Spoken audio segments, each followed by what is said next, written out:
Astig talaga. Pulis eh.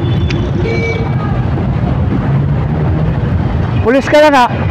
Di ako baro sumunod traffic ko. Morning. Driving okay.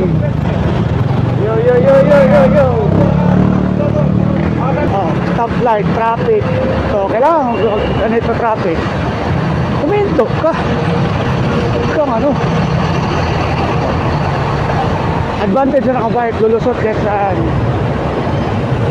Kalit na po,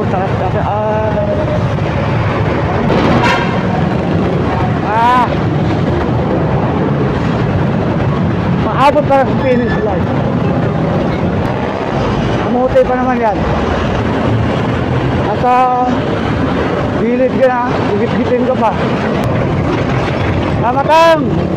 Hindi naman kailangan dito. Mainit ang ulo eh. Ano naman tayo makakarap nito runan eh. Ay magbigayan.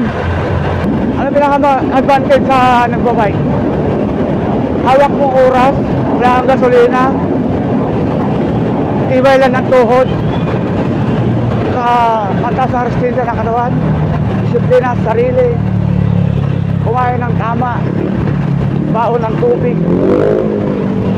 Yun yung mga ang bikers. At huwag maging kamote sa daan, at huwag maging kupal lagi sa gilid.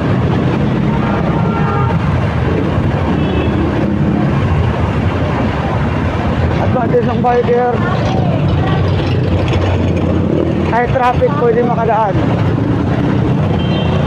kahit sa bangkita pwede yung sampang bike, makakadaan ka pa rin, diba?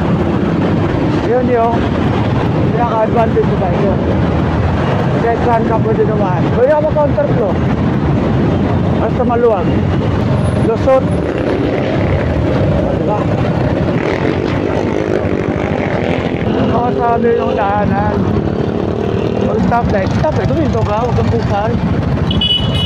Nakita ka sa TV. Hindi mo kailangan ng ano, ang kupal dyan. Ito,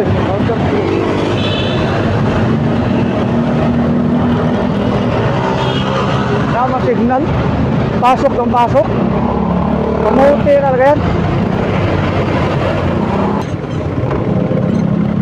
Gagi.